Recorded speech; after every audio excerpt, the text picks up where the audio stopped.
ছোটবেলার আরেকটা স্মৃতিতে চলে যাচ্ছে দেখেন। প্রত্যেকটা গাছে গাছে পাকা খেজুর, কত খেজুর।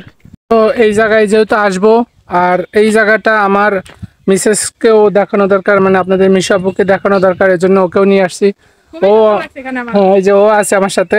ও এই গ্রামটা দেখে ও এত খুশি যে আসলে অরিজিনাল গ্রাম বলতে যেটা, মানে অনেকদিন পর এরকম একটা গ্রাম, একদম স্বচ্ছ গ্রাম। হ্যালো গাইস, আসসালামু আলাইকুম, কেমন আছেন সবাই? এই তো আলহামদুলিল্লাহ।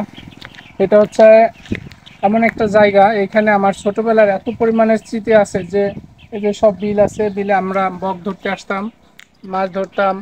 আর এই যে এই রাস্তা তখন কাঁচা ছিল, প্রচুর গাড়িতে সাজিয়ে, ওই যে গরুর গাড়ি, মহিষের গাড়ি থাকে না, সেই গাড়িতে আমরা ইয়া করতাম, গাড়ির উপরে উঠে থাকতাম। সেই ফিলিংস এত এনজয় করতাম।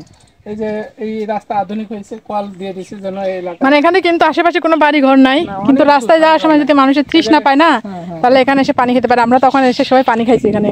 আর এই জায়গাটা এত সুন্দর, মানে এই এই বিশেষ করে এই ব্রিজ, এই বটগাছ, এই জায়গায় আমরা অনেক সময় দিচ্ছি, কারণ ওদিকে দেখা যাচ্ছে ছাদটা পাচ্ছি, পাইতে যেতে এসে এই জায়গায় বসেছিলাম, ওয়েট করছি যে বক কখন আসে। এত মজা করছি এই এই এই এই গাছের উপর। তাও এটা কতদিন আগে?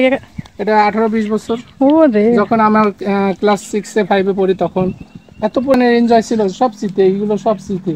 এখন কতটা আধুনিক হয়ে গেছে, এখন পাকা রাস্তা হয়ে গেছে, মানুষ সহজে এখন আসা যাওয়া করতে পারে, অনেক সহজ হয়ে গেছে এখন। পানি খাই এই কলেজ, হাতে যাও। কলটা শুধু সরকারি ভাবে দিছে, যেন সাধারণ পাবলিক পানি খাইতে পারে,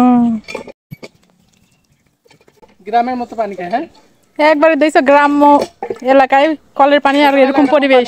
যে কল প্রথমে ভরছি, এরকম হাত দিয়ে কল ভরে, তারপরে এরকম আমিও তখন এইভাবে পানি খাইছি। পুরো ঠান্ডা পানি, শান্তি, সেই শান্তি।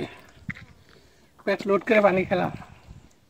কি যে অবস্থা এই এলাকায়, দীর্ঘ মনে হয় 10-12 বছর আসা হয়নি। অনেকদিন পরে আমার খালু অনেক অসুস্থ, তার জন্য দোয়া করবেন। দেখতে আসছি আমরা।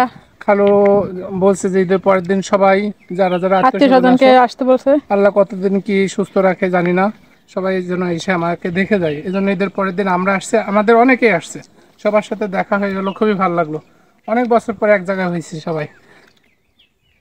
দেখেন প্রত্যেকটা গাছে গাছে খেজুর, পাকা খেজুর। তখন বাবু নামাইছিল, প্রত্যেকটা গাছে গাছে পাকা খেজুর, কত খেজুর।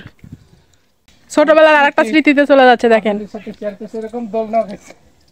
ওয়াও, আপনাদের সাথে শেয়ার করতে পেরে আমার আসলে অনেক ভালো লাগছে, কারণ এগুলো আমাদের যে কি একটা স্মৃতি, এখানে আসা হয় না। আমরা মানে বাস্তবতায় যখন আমরা শহরে চলে গেছি, আর এখানে আসা হয়নি।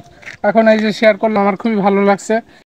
তো এই জায়গায় যেহেতু আসবো, আর এই জায়গাটা আমার মিসেসকেও দেখানো দরকার, মানে আপনাদের মিশা আপুকে দেখানো দরকার, এর জন্য ওকেও নিয়ে আসছি। ও হ্যাঁ, এই যে ও আছে আমার সাথে। ও এই গ্রামটা দেখে ও এত খুশি যে আসলে অরিজিনাল গ্রাম বলতে যেটা, মানে অনেকদিন পর এরকম একটা গ্রাম, একদম স্বচ্ছ গ্রাম। এখন পর্যন্ত এই যে পাকা রাস্তা হয়েছে, এখনো রাস্তার কোনো লাইট নাই, কিন্তু বাসায় বাসায় লাইট চলে গেছে। এটা এই মানে কিছুদিন আগে হয়েছে, তার মানে এখনো পাড়া গায়ের মতো অবস্থা। ওকে, সবাই ভালো থাকবেন, আল্লাহ হাফেজ।